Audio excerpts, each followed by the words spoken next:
Hello, everyone. Today, I'm going to be addressing some of the complaints and issues this YouTuber Anark has raised about anarcho capitalism. The title of his video, "Anarcho Capitalism is not anarchism." Let me begin by addressing that. I think it's for the most part true or partially true. If you look at the etymology of the word anarchism, it means rejection, no rulers, basically. Archy, authority, no rulers.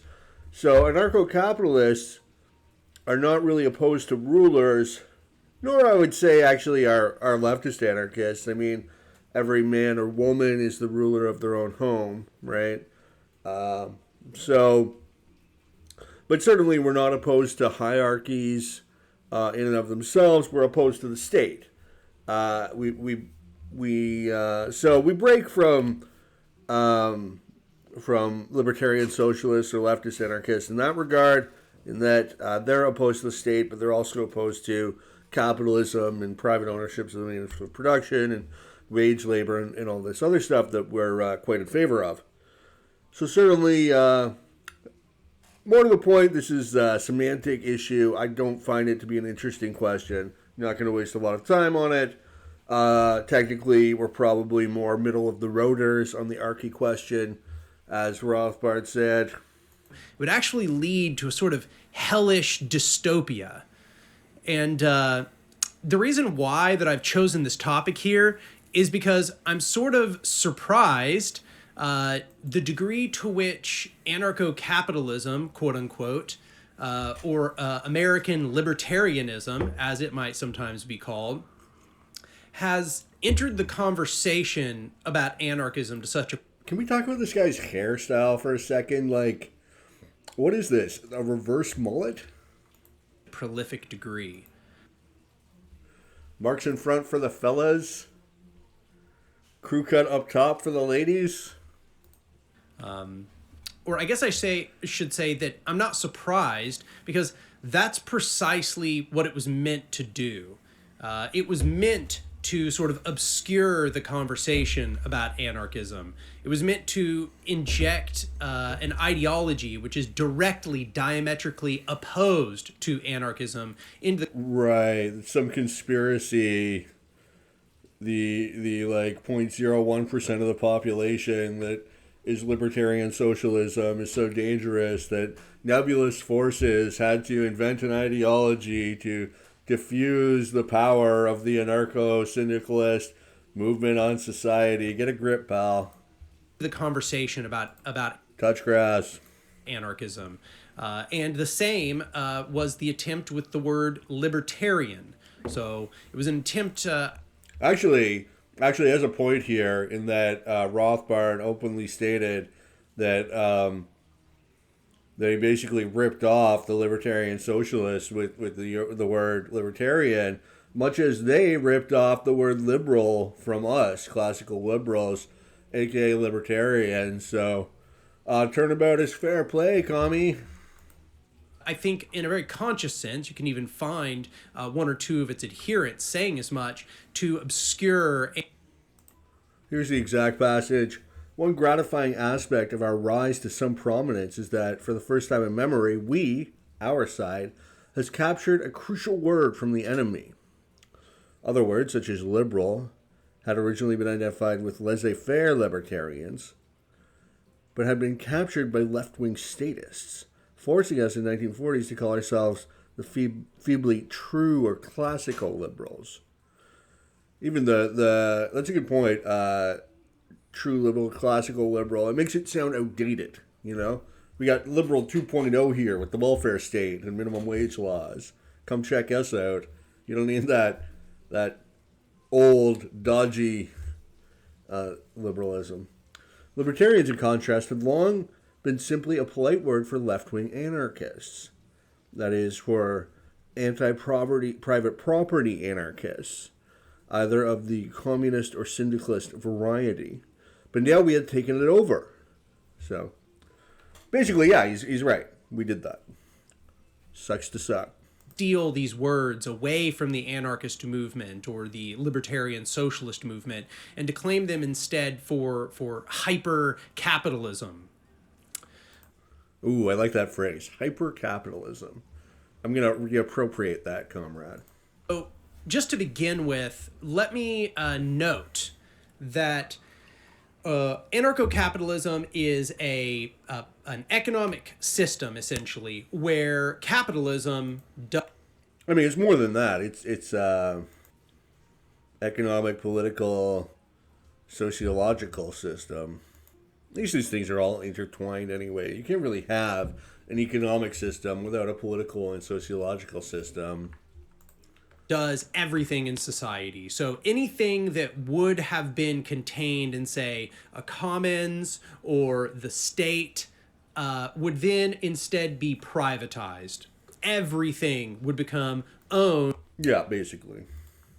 By That's the gist of it. Private entities. And we'll get to what they mean by private entities here in just a moment.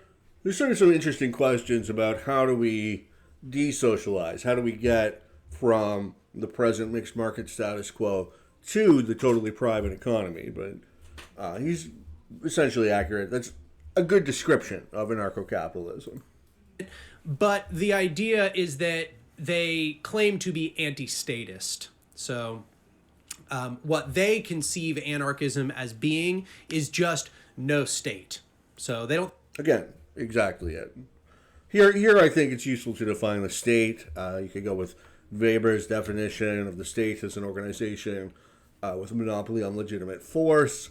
Or I also like the definition of the state as the organization of the political means, political being plunder. There's different ways to define the state. You can think of it as a monopoly on arbitrage, dispute resolution, and decision making. I don't think it has any other qualities. They think it just means statelessness or a lack of government. That's how we use the term, yeah. Okay. So I guess the first thing I should address is to say that that is false. That is not what anarchism is. That's a component of anarchism. Anarchism is opposed to the state. And you'll find lots of descriptions about anarchism being opposed to government. Anarchism is opposed to the state, and yet so-called anarchists are all about aggrandizing the power of the state. They're all in favor of state action. Ask a libertarian socialist if they think the government should provide free healthcare to everybody. They practically worship the state. Just one of the many contradictions of libertarian socialism, you might say. So that is a component of anarchism, but that is not exhaustive of what anarchism is.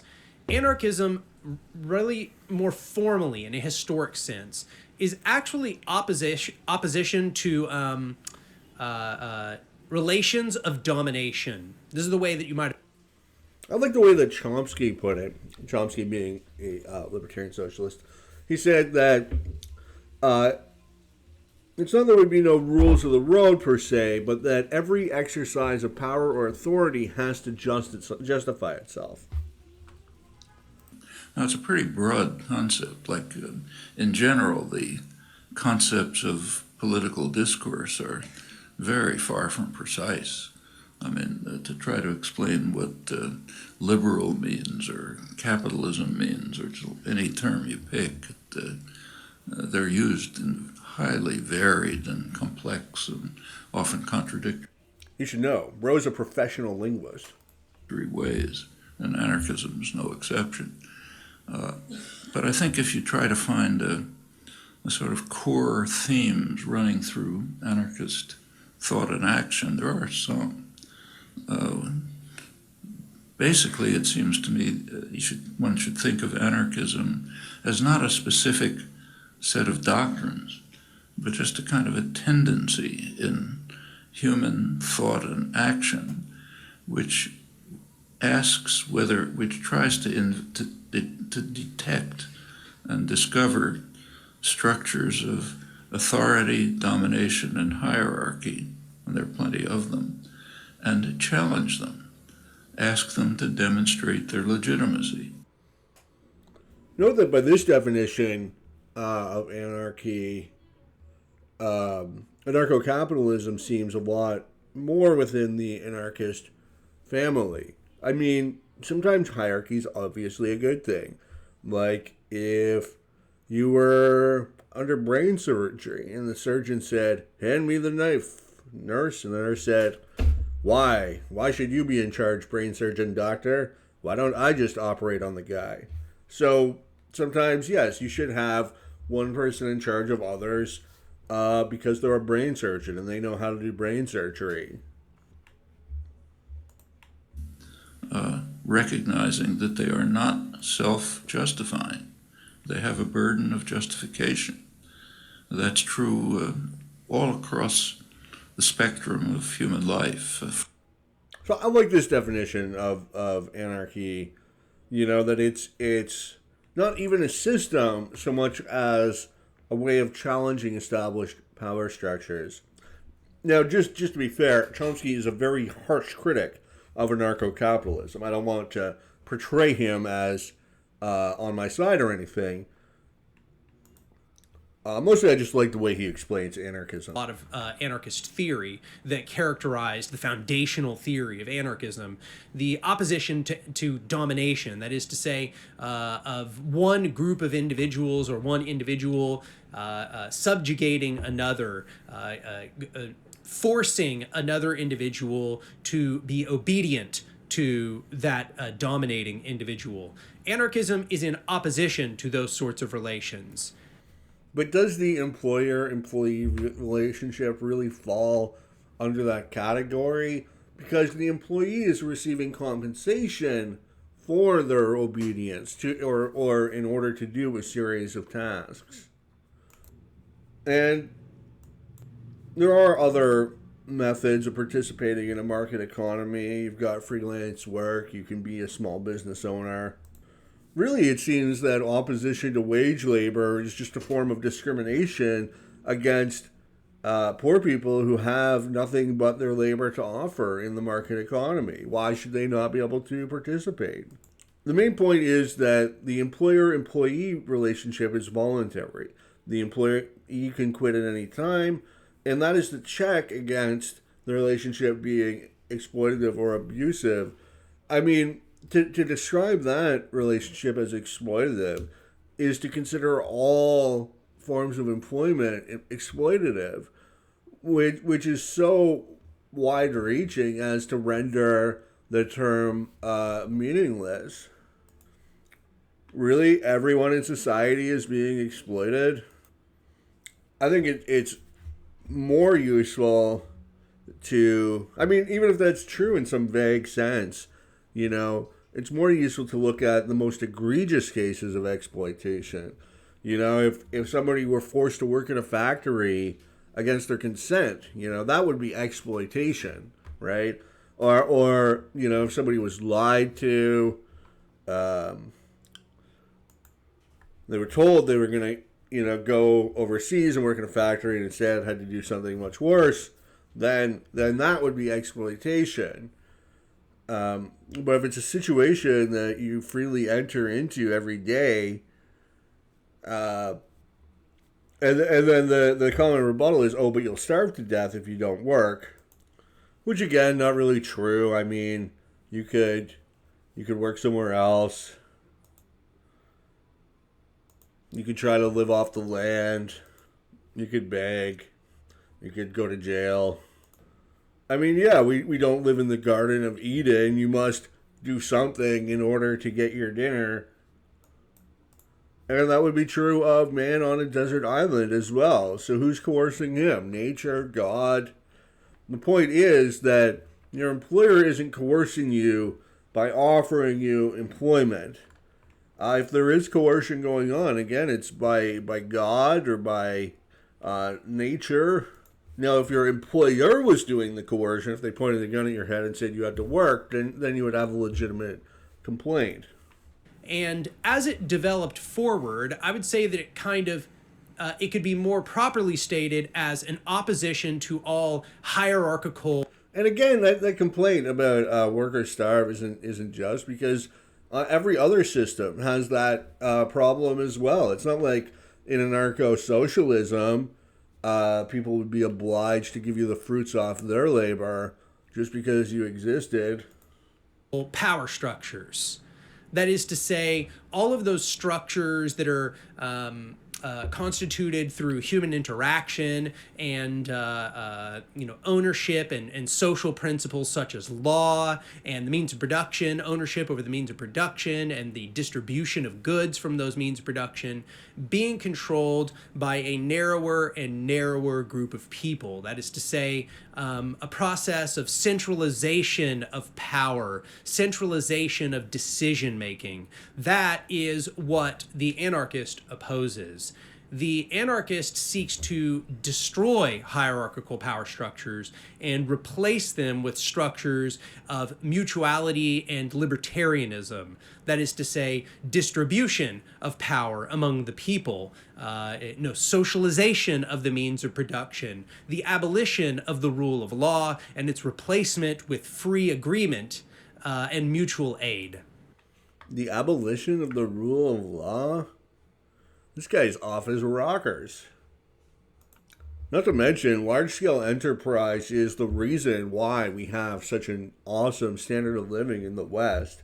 I mean, I'm in favor of political decentralization, but and I mean, this isn't their property. So who are they to tell people what to do with the wealth that they've created?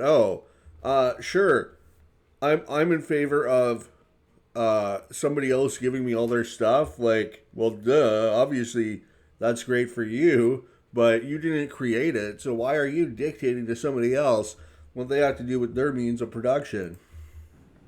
So that's what anarchism is. Even if you... It's an ideology of mooching. It's the ideology of looting the wealth that others have created. And any society that devolves to that stage is destined for destruction, which is why we have the rule of law to keep these loonies in check. If you go back to its very roots, so let's talk a little bit about why that's the case. Anarchism, you might say, kind of has two starting points. The first, in a historic sense, could be said to root to Stirner. And Stirner wrote very early on, 1800s, this book called the Ego and Its Own, or The Unique and Its Property. And this gave us the beginning of anarchism. But Stirner still didn't call himself an anarchist. Stirner's philosophy is really quite psychopathic in nature. Very much might makes right. I would certainly not want to embrace his philosophy as my own. Stirner rejects the whole concept of individual rights.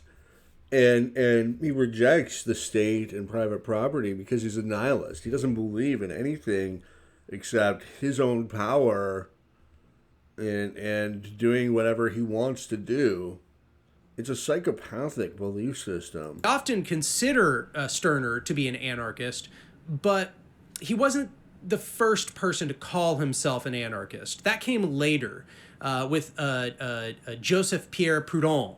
And Proudhon explicitly called himself an anarchist. In Proudhon's conception, it did indeed mean anti-government and anti-rulership more broadly. This is sort of the beginning of this broader understanding of anarchism as meaning opposition to domination or relations of domination. So it should be said, the anarchist is not satisfied with the idea that domination can be justified through some sort of rule of law.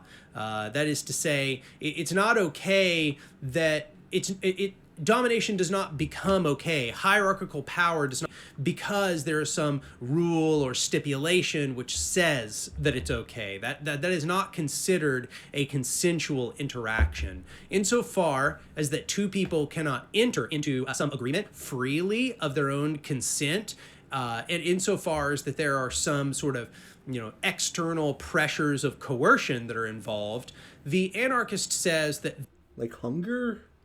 that is not a free agreement. That is an agreement that is taking place under coercion and therefore is going to be defined. Coercion is the threat of violence. So where's the threat of violence? Who's doing the threatening? By domination. And this is important because we're going to come back to this here in just a minute.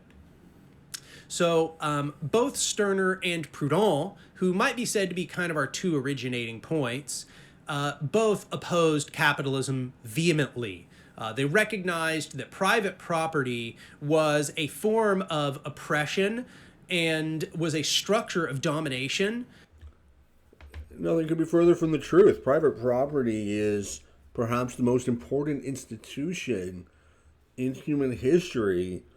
Without it, we could not have the flourishing society that we have today. When somebody owns something, they have the incentive to take care of it and to improve it.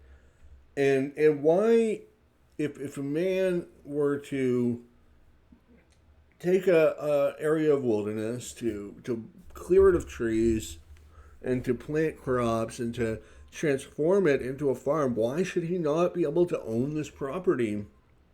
By having private property, we incentivize people to improve nature, to better serve the needs of man. And frankly, you cannot have a society without private property. You have scarcity. You have resources that must be allocated that have non-rivalrous uses. Or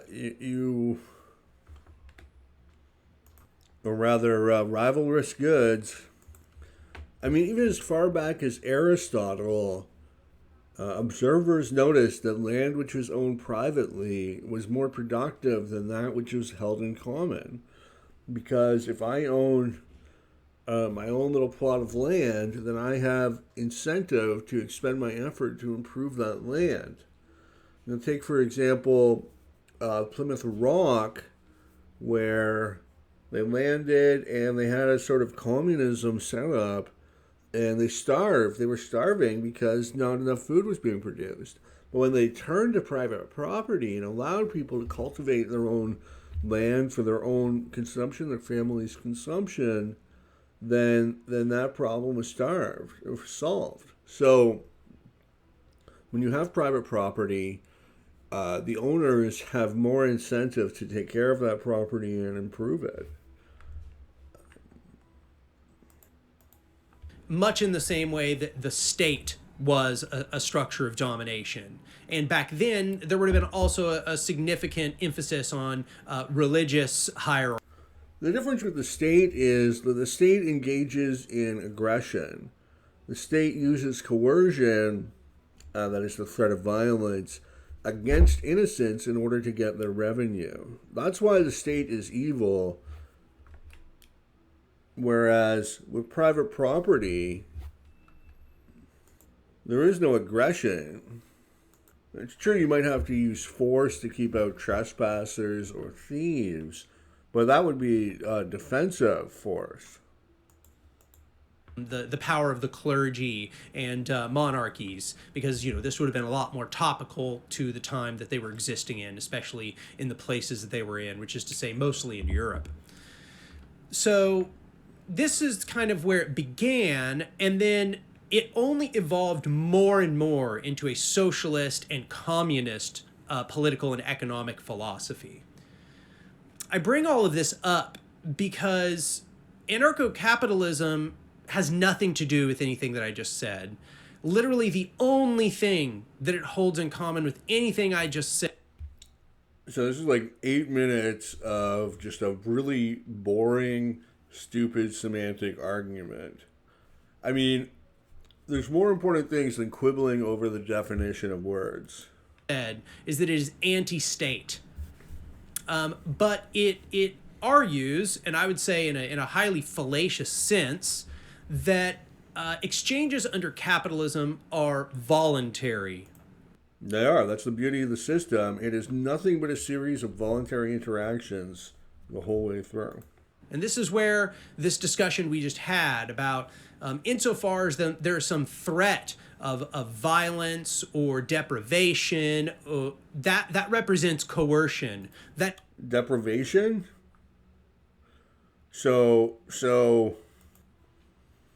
if I want to play basketball and you won't play basketball with me and I'm being deprived of playing basketball, I'm being coerced, that's nonsense, okay? Coercion is the threat of violence. It's not the threat of deprivation, whatever that means. I mean, if you define it this way, then everything is coercion because everybody's being deprived of something. Anything you do could deprive somebody. If I have a sandwich and I walk by somebody and they're hungry and I don't give it to them, they're being deprived of my sandwich. But there's no violence or coercion involved there. It's my goddamn sandwich. That is a form of domination. So this is where critique of capitalism roots to. Not only this, but this is one of its central theses about why capitalism is an unethical system or is a system based around coercion, is that it essentially utilizes a threat of starvation and homelessness and deprivation in a more general sense, death in some occasions, in order to force people. Everybody who has lived in a capitalist society has died. Checkmate, capitalists! Or will die eventually. That are being off. So to start with, capitalism doesn't do anything. Only individuals can act. And the anarcho capitalists like to say, well, that's a consenting labor agreement. They're not the ones who, made the universe, full of scarce resources. They're not the person who's starving you. They're just offering you a way out, is what they say. There are a couple of problems with this. Problem number one is that the capitalist system relied on actually enclosing many of the ways that people would have been able to provide for themselves and others outside of the capitalist system. That is to say, the capitalist system but really escalated into its full modern form through enclosure of the commons and giving over those commons, accumulating that power in the hands of the capitalists. Okay, so here's the problem with this argument. The enclosures, well, first of all, enclosure is a process that's been going on for a long time. The privatization of unowned property. Now, it really started stepping up in the 18th and 19th century. The thing is, the Industrial Revolution occurred in the 18th century. If you had to put a date on it, around 1730, approximately, in that time frame. That's when the factory system first came to England. And the reason why it was so popular was because there was this massive growth in population in the centuries preceding this time period. And there was just nothing for these people to do. You had your merchants, which I guess would be and your blacksmith and your farrier, all these sort of established businesses. They were sort of like the middle class, and then you had a few obscenely rich people or whatever, the king, the elites. And prior to that, you had your poor, But then in the 15th and 16th and 17th century, there's this massive growth in population and a massive growth in the poor because the economy was not dynamic enough to handle all these additional workers. It wasn't even that they were agrarian workers working the farms for a pittance. There was no farm work except occasionally during harvest they would get a little bit, okay? But other than that, there was just no room for them in the economy. So the commons were there. The commons could not accommodate them. there was nothing for them. And that's why the factory system was such a miracle, because it provided them with work. Okay, and when you're in 17th century, 18th century Britain, 18th century Britain, and you have no work, that's a very dire situation. And it led to a lot of crime, and like people would become pirates because this was during the age of piracy, and but there was very little legitimate work to go around. So it was a very dire situation. And the factory system changed that. It gave them the opportunity to be employed en masse. Everybody, all these poor people, yes, at very low wages relative to today, but at least it's something. So the idea that the evil capitalists that came in, they privatized all the commons with enclosure, and before we were just living it up in the 16th, 17th century, all these goats that we could just go around. No, it was not like that. Certainly not for the masses of poor people that started to be born in this time period, because productivity had increased or whatever, and was able to sustain a much higher population. It was a very, very desperate situation, one that industrialization thankfully solved. And I guess we see what would have happened if it were not for industrialization in countries like China and India, where the population just grew out of control, but it was just mass poverty. Giving over, all of those things which were once communally owned, or you might actually say owned by no one, and then giving them over. And what was the result of the privatization of the enclosure was that the agricultural land, now privately owned, became massively more productive, because you have the incentive to invest in capital and to make improvements and to forgo immediate consumption in order to improve production. And as a result, we were able to feed a growing population, not just in England, but around the world. So the enclosure system was very important. It is very important that land move from the commons to private ownership if you want a growing population, if you want to be able to feed billions of people around the world. And this is a process that took place in a lot of different places, in a lot of different ways. And so really, it all began with a process of accumulation. Now, there are some places where this began as a sort of in embryo without any such seizure like that. I've mentioned this in a few of my videos, the beginning of capitalism in these sort of, low countries of like Italy and surrounding nations, in the early burgs or borgs or however you want to say it.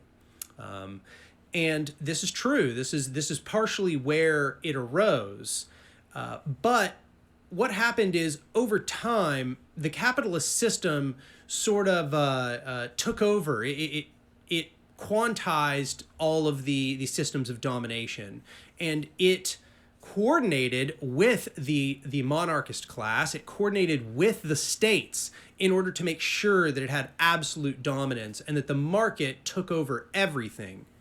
And so there was really never a point wherein like humanity entered a voluntary contract with capitalism. Capitalism as a system. That doesn't even make sense. You can't enter into a contract with an economic system. Groups can't enter into contracts, only individuals can. Well, I suppose like a corporation can enter into a contract, hence the idea of corporate personhood. System has been forced on us. That's sort of, I think, the big difference in understanding here is that the anarcho-capitalist thinks of these as all being these just like one-to-one little voluntary. So here's the problem with group analysis, class analysis, anything like that, is it's got no relevance to the real world where you're looking at an interaction between employer and employee. The employer is not responsible for the totality of human history leading up to the point when he offers a job to the employee. We have to look at things through the society as it exists today. in the lens of that interaction. Is it voluntary or not? It's voluntary. The employer wasn't responsible for the enclosure system. He wasn't responsible for capitalism becoming the dominant sociological ideology of the day. He's only responsible for his actions. Okay, and the real question is the employer coercing the employee? Of course he's not. He's offering him a job. Now, it's also important to understand that the employee is so much better off in the modern system than he ever was in the days of enclosure, or he would be in Buddy's anarcho-socialist utopia. I mean, he only has to trade maybe half an hour of his labor for enough food to last him the day. After that, he's going on rent, he's going on partying. We have benefited so much from centuries of capitalism and capital accumulation, making labor more productive, that even the lowest paid workers in society enjoy a very high standard of living. So to deem this whole process as exploitative and coercive, when in reality it is simply served to uplift all members of society. Yes, the rich and the middle class, but also the poorest of the poor. We are so lucky to be in the situation we are today relative to everybody else in the world and everybody who has ever lived throughout human history.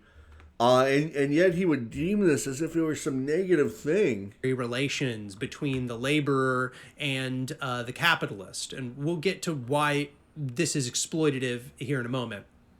But it's oh boy, I can't wait. Not. The laborer doesn't have another option but to take labor contracts. All labor... Sure he does. He can beg on the street. In fact, he'd probably make pretty good money begging on the street in a modern wealthy economy because so many people have money around. He could start his own small business. You could start a small business with no money, or with like $20, buy a shovel and start shoveling people's walks during the winter. You could go around picking up pop cans and redeeming them. All fulfillment of or beer bottles or whatever those guys are doing. Necessary social needs has to be done through corporations. It's not as chosen otherwise. It's not as if they could have chosen, to go participate in a communist society or participate. I mean, they could go to Cuba or whatever. They could start their own commune or join a commune. People have tried to form communes. It's certainly possible within a capitalist society. They break down, usually. I wonder why. It's a mystery. Why do the communes fail? Under anarchist relations, that's not available. Therefore, there's no way for anybody to opt out of capitalism. They're always just choosing between a series of competing labor contracts, all of which are agree to this contract or starve. That is always... We could go to jail, not that that's any fun. But the point is that to the degree that starvation is a threat, capitalism has eliminated that threat or mitigated it more than any other economic system. And this is not, the idea that you have to work or starve is not inherent to capitalism. It's simply inherent to reality. If you're on a desert island, that you're forced to that same situation. If you're in socialism, again, it's a component of socialism that you can't just mooch off everybody. You have to work, certainly if you're capable of working. But it's really to the credit of capitalism that it makes our labor so productive. I mean, literally, you just need a couple dollars of rice and beans, and you'll have enough food for the day, some kidney hearts or whatever. Like we're talking like 20 minutes of work has to go towards your food for that day. Whereas in the agrarian subsistence agriculture model that he's lauding, you're going to work all day just to get enough food, and maybe a little more. Is always the foundational threat of every labor contract under capitalism. And that fundamental threat is essentially why capitalism is based in coercion. I mean, by this logic, when I buy groceries at the grocery store, I'm being exploited by the grocery store because I need to eat food to live. This is just such a stupid, unproductive lens by which to judge action. To equate the fact that have to eat with somebody threatening violence in order to coerce you to do something, these are not the same thing at all. In that, I mean, actual coercion is real, and it's a terrible thing. Criminals and criminality exist. And this is a problem that I have with leftists, is that they abuse language. They take words that have a specific meaning and they alter them in order to try to prove some stupid point. The purpose of language is to elucidate and explain, not to confuse and confound. So I wholeheartedly reject this notion of coercion coming from your stomach, which is essentially what he's talking about. I mean, yes, it's possible for negative things to occur if you choose not to enter into a voluntary interaction like that of the employer-employee relationship. That doesn't make that relationship any less voluntary. The test is there a threat of force by one of the parties? And if it's not, then it's voluntary. You can withdraw from it.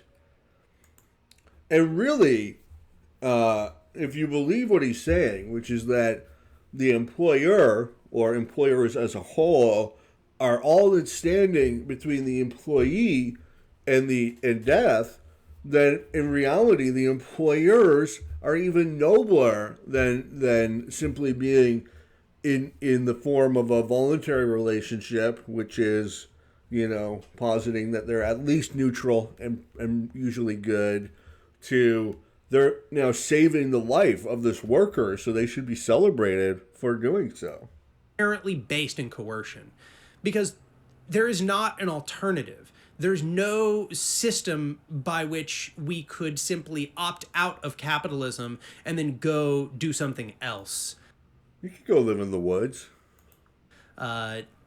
Capitalists are always utilizing that threat of implicit violence in order to get you to agree. So, like we said, sometimes... Again, not implicit violence. Hunger is not violence. Hunger is hunger. Violence is violence. Capitalists like to take this sort of tack where they say, well, yeah, it's not their fault that starvation is a necessary part of nature, and they're not using that as a threat against you. But what I've tried to compare it to before is, imagine that you are you've got your ankle, you're climbing up a volcano, okay, and you get your ankle stuck while climbing the volcano, and it erupts. And lava begins coming down the side of the volcano, Hey, maybe try not climbing volcanoes, dumbass. Let's just neglect the fact that you're probably screwed if that's happening. But let's just, entertain my thought experiment for me. And somebody comes by, and they find you with your ankle stuck there, and they say to you, well, I'll free you from that spot, but you have to essentially become a slave to me. You have to labor precisely as I say, and you have to serve me, and you have to give me the products of your labor precisely as I say, under my stipulations. I think. So is this analogous to what's going on in the capitalist economy? No. Also, let's change the scenario a little bit, because self-ownership's inalienable, so that wouldn't really be enforceable. But let's say it was you had to give me all your wealth. Well, there's a volcano erupting. This person, first of all, they can't just walk by, all right, as he put it. You're on a volcano mountain, right? They'd have to be climbing. So they're going to go there. They're going to get you unstuck. And all this time, they could be trying to escape and save their life. But instead, they're putting themselves at substantial risk to try to free you from your own dumbass mistake and save your life. So absolutely, it would be worth like the totality of your net worth, you know, because they're probably going to die in the process. I mean, if you want me to do something that's going to have a massive percentage chance of me dying, I'm going to want some goddamn good compensation. I don't think that's unfair. I think that's a just exchange. Recognize that just because they didn't cause the volcano to erupt, just because they didn't cause the lava to come sliding down the side of the mountain, that they are still coercing you in that process. No, they're not. Look, if you're stupid enough to put yourself in a life-threatening situation, and then somebody has the foresight to be able to find a way to save your life, then they deserve substantial compensation. That incentivizes people to put themselves in a situation to save your life. What good is all this material possession if you die? I would certainly rather somebody save my life and take my net worth than not. So this is the utopian fallacy, which is, it seems to be fundamental to all leftist criticisms of capitalism, is that they don't want to compare like to like. They don't want to compare, what happens in capitalism to what would happen in another system, or that. They want to compare it to some unrealized hypothetical ideal. Like here, the guy would save you.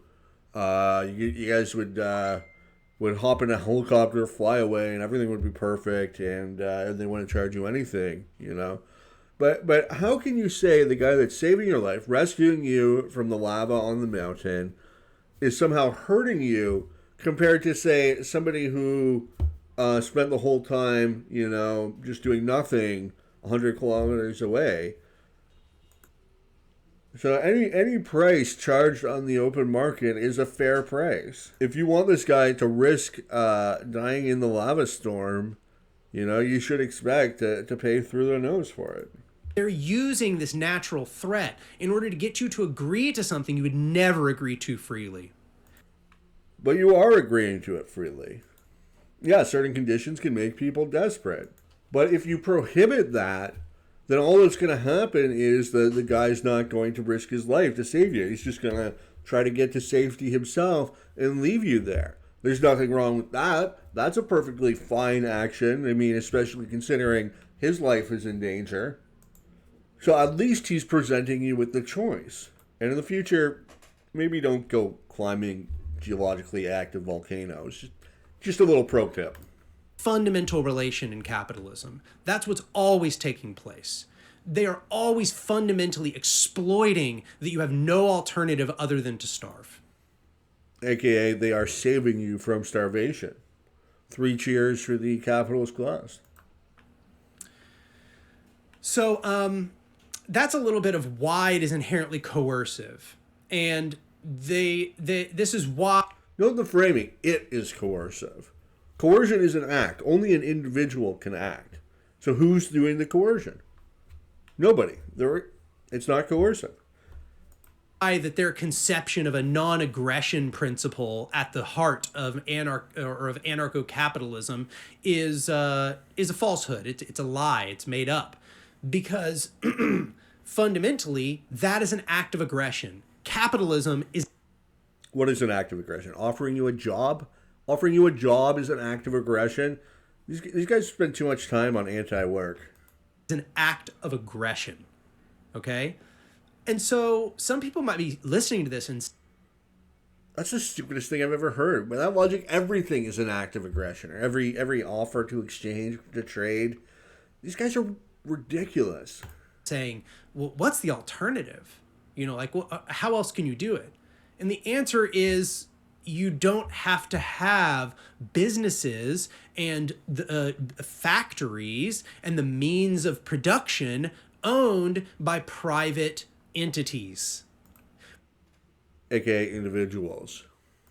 Private property is inherently, at its very base, it is about gatekeeping the things that person did not create. Because the capitalist didn't create the factory, right? Wrong. The capitalists didn't create the factory with their own 2 hands. So So he hired a bunch of people to create it. Still wouldn't be there without him, without his money, his investment. And then make all the widgets that it creates, and then box those up, and then drive the trucks to the location. No, he created a bunch of jobs for you ungrateful ingrates. And then sell them, and then also be the person in the retail outlet that they didn't do any of that. They enabled it all to happen by savings. Literally just get the proceeds because the legal fiction of law allows it to them, because because they were the ones that saved up the money that enabled the factory to be built in the first place. I mean, these things don't just spring from the earth. You try saving up enough money to build a factory. See how easy it is. there is an armed force of violence which will defend the legal fiction for the capitalists. It's not a legal fiction. It's private property. It's an institution as old as man. Yes, if I expend effort and create something, if I transform nature from its base primordial form into one that better serves man, if I build a farm or I fence off an area of pasture so the goats can feed and reproduce, and I can exchange that goat meat to the townspeople for something they produce, then yes, I goddamn deserve that farm. Yes, it excludes everybody else. That's the whole point. I mean, we want farms to exist. We want production to happen, and capitalism is the way that it can happen. His entire ideology is based around, let's expropriate the wealth that other people have produced and claim it for ourselves. Well, that's an immoral ideology based on theft. Capitalists rely upon this threat of violence, which is to say utilization of the state's police and military, in order to make sure that nobody gets to, question their ownership of those things.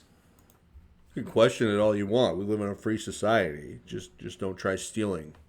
And so here, I suppose what we should do is we should try to discern between private property and personal property.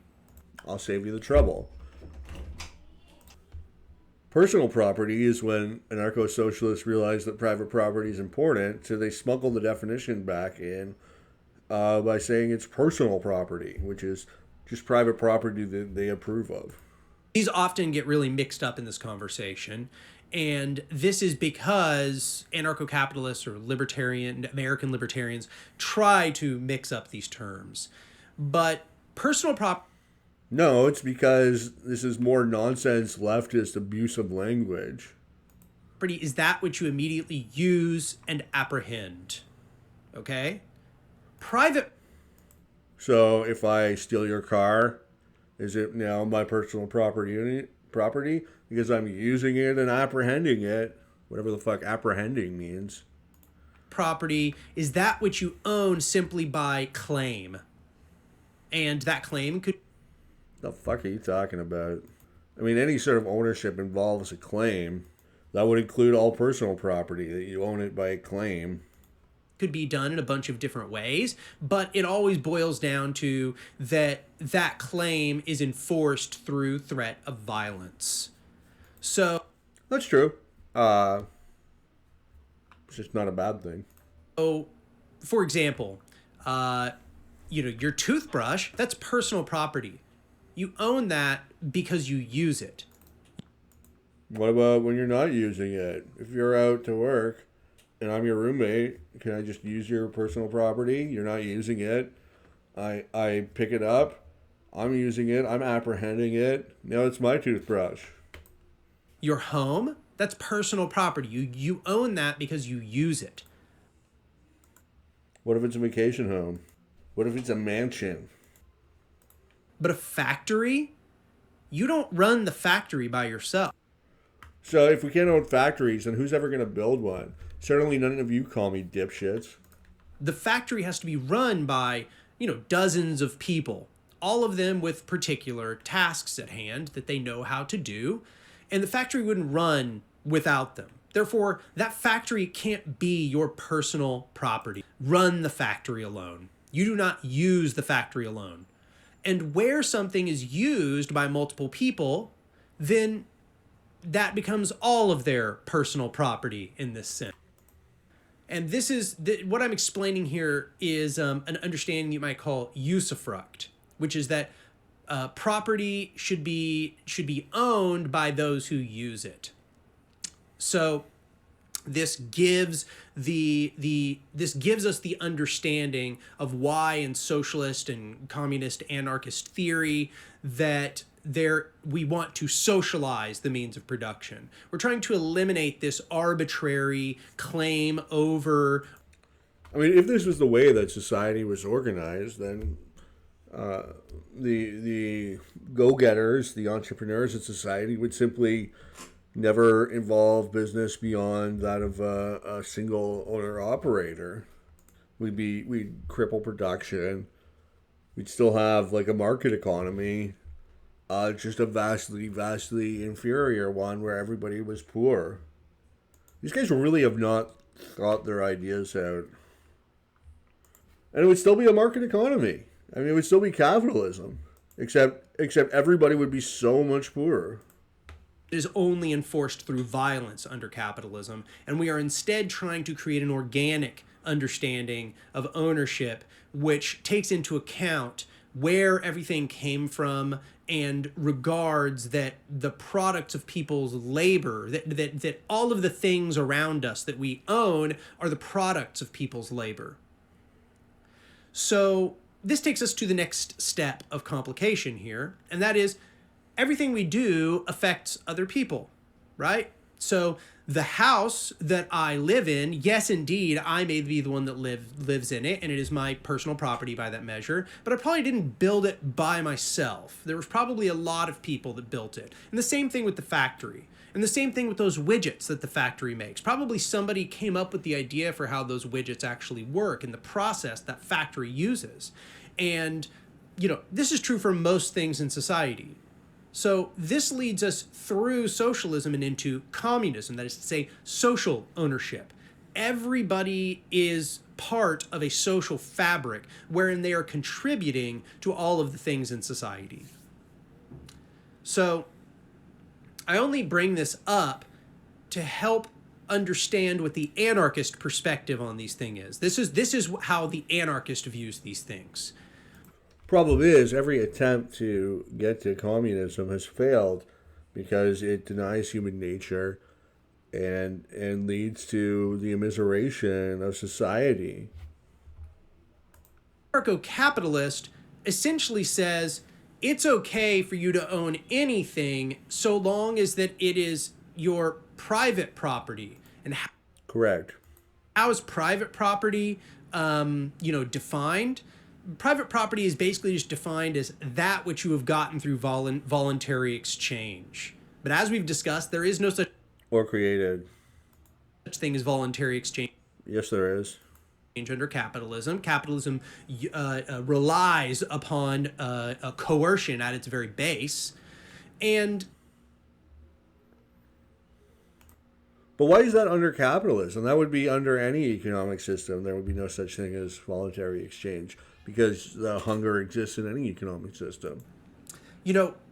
These factories and everything are really, once again, held through threat of violence, right? That's really what's happening at the basis here. The basis is that the capitalist is saying this is... I mean, maybe at some deep level. Mostly they're just held by people's general respect for property rights. Mine because I can marshal violence to make sure that it's mine. And you will honor the coerced exchange that I got it. It wasn't coerced. Through. Because otherwise, I will use private armies and private militias in order to make sure that this is enforced. It's called self-defense, bud.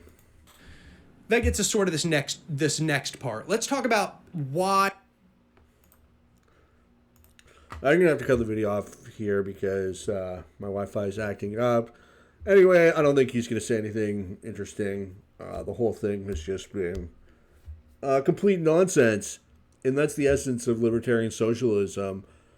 People talk about libertarian unity, forget it. Okay, these people are communists. They want to destroy our society, they want to destroy our way of life.